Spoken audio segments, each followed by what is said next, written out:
सहारनपुर के वरिष्ठ समाज सेवी और मशहूर बैंकेट हॉल विक्टोरियन पैलेस के स्वामी लविश पोपली के आवास पर हाल ही में श्री पंचदशनाम जूना अखाड़े के वरिष्ठ महामंडलेश्वर यतीन्द्रानंद गिरी जी का आगमन हुआ।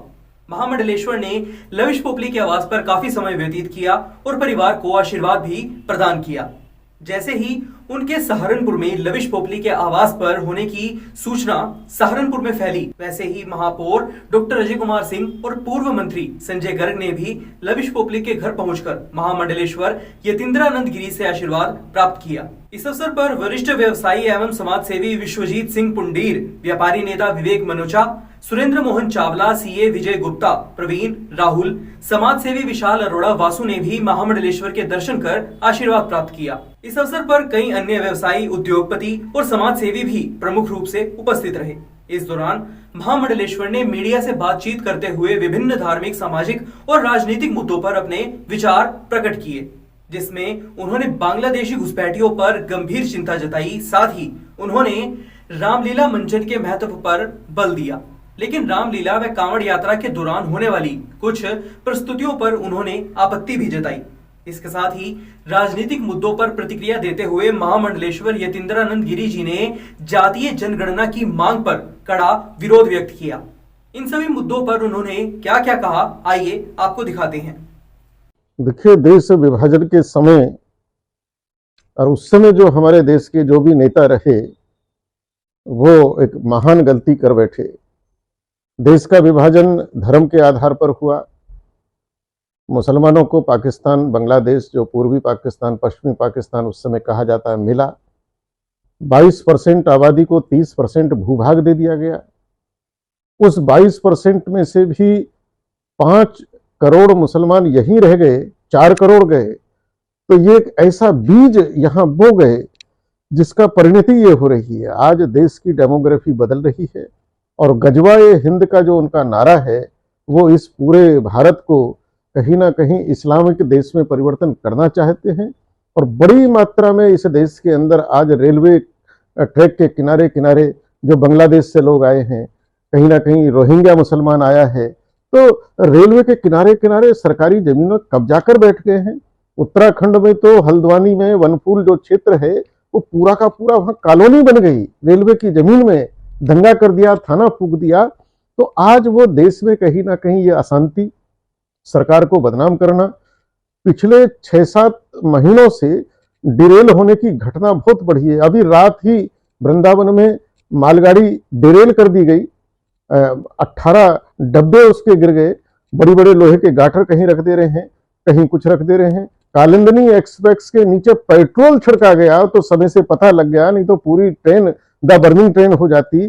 तो ये एक सोचा समझा कहीं उनके जिहाद का, रेल जिहाद का एक हिस्सा है। और मैं तो कहता हूं कि सरकारों को और जितने तमाम हमारे राजनीतिक दल हैं, चाहे वो पक्ष में हो विपक्ष में हो, उनको सबको तुष्टीकरण छोड़कर इस देश के भविष्य की रक्षा के लिए एकमत होकर निर्णय लेना चाहिए कि जो देश से द्रोह करते हैं उनके साथ क्या व्यवहार होना चाहिए। इसमें सबको एक होना चाहिए। और रेलवे ट्रैक के किनारे किनारे जितना भी अनाधिकृत बस्तियां हैं ये तुरंत हटाई जाएं, नहीं तो बहुत बड़ी घटना इस देश में कभी भी हो सकती है। देखिए, आदि अनादि काल से राम को रामलीलाओं ने जीवित रखा है और रामलीला हमारी संस्कृति का एक अभिन्न भाग है। और ये जो मंचीय कार्यक्रम थे, महात्मा गांधी जी ने कहा मुझे सत्य की प्रेरणा कहां से मिली? बोले बचपन में मैंने राजा हरिश्चंद्र का नाटक देखा, वहां से मिली। तो ये हमारी संस्कृति का पार्ट है।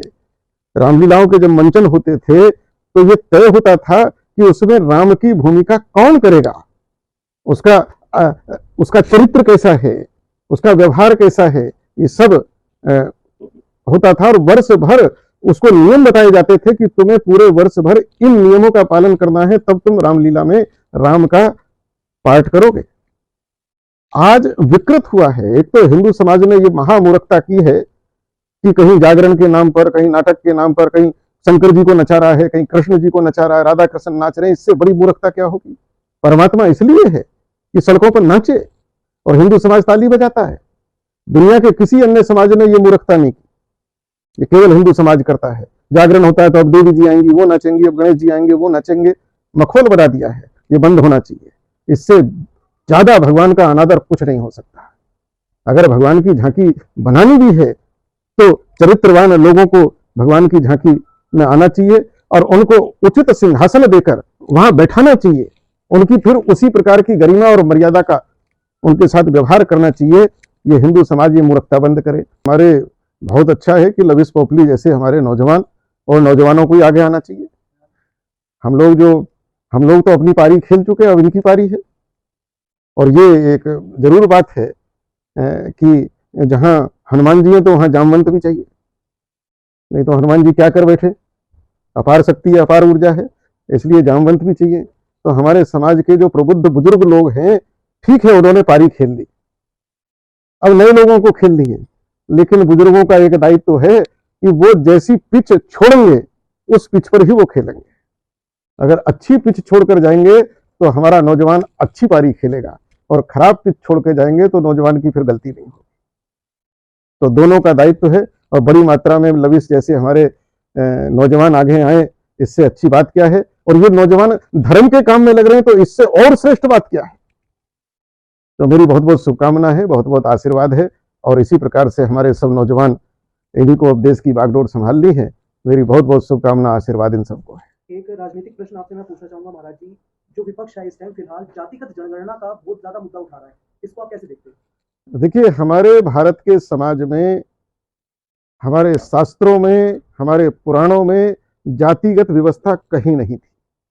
ये केवल मुगलों के बाद आई, और अंग्रेजों ने जाति के आधार पर विभाजित करके समाज को, इस देश को तोड़ा, राज किया। अगर हम राजनीतिक दलों ने उसको वोट का एक आधार बनाकर इस देश को कमजोर करने का, तोड़ने का, बांटने का ये जो षड्यंत्र है, ये षड्यंत्र बहुत घातक है। जाति शब्द तो भारत के संविधान से भी निकाल देना चाहिए। महामंडलेश्वर ने विक्टोरियन पैलेस के स्वामी लविश पोपली को श्री राम नाटक क्लब जुबली पार्क के ध्वजवाहक बनने पर बधाई दी और कहा कि यह हमारे लिए गर्व की बात है कि आज के युवा हमारे गौरवशाली इतिहास और संस्कृति को जीवित रखने के लिए आगे आ रहे हैं। लविश पोपली जैसे नवयुवक जिस उत्साह और जिम्मेदारी से इस धरोहर को संभाल रहे हैं, वह प्रशंसनीय है। उन्होंने युवाओं से अपील की कि वे अपने बुजुर्गों से मार्गदर्शन लेकर समाज में सकारात्मक बदलाव लाएं और सनातन धर्म की शिक्षाओं को जन जन तक पहुंचाने में अपना योगदान दें। यह पूरी जानकारी आपको कैसी लगी, अपनी राय हमें कमेंट बॉक्स में जरूर बताइएगा। फिलहाल के लिए बस इतना ही। सहारनपुर से जुड़ी हुई हर एक छोटी बड़ी खबर जानने के लिए बने रहें हमारे YouTube channel city web Saharanpur पर।